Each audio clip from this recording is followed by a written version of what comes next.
Hello बंधुगण आज 9 February सोमवार आज मुख्य मुख्य खबर पर आलोकपात। नीट पाई ऑनलाइन आवेदन आरंभ मार्च 8 जाए चलो मे 3 परीक्षा आसंता 12 तारिख में केंद्रीय श्रमिक संगठन पक्षर धर्मघट डाकरा कांग्रेस समर्थन कर युक्त 2 परीक्षा पुलिस सुरक्षा केंद्र को जीव प्रश्नपत्र परीक्षार्थी को 2 स्तरीय जांच T20 विश्वकप विपर्यय बतिला इंग्लैंड 4 रन में हारिला नेपाल। भारत विपक्ष मैच पर पाकिस्तान को चिठी लिखिला UAE। एमिति बछा बछा गुरुत्वपूर्ण खबर पाइबापी आम चैनल को लाइक शेयर सब्सक्राइब करने भूलें।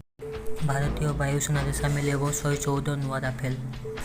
मयूरभंज शिमिलीपाल मिलला कैंसर रोग चिकित्सा औषधीय चेरमूली। जयदेव नंदनकानन चौड़ा रास्ता टेंडर आह्वान 5टी छकरे हेब फ्लाईओवर। प्रशांत महासागर ओल दिन गठन होबार पूर्वानुमान। असह्य गरमर सम्मुखीन होब विश्व सबु रेकर्ड भांगी तापमात्रा। आसंता फेब्रुआरी 17 रु ओडिशा विधानसभा बजेट अधिवेशन आरंभ होब एवं फेब्रुआरी 20 तारिख में मुख्यमंत्री मोहन चरण माझी राज्य बजेट उपस्थापना करेंगे।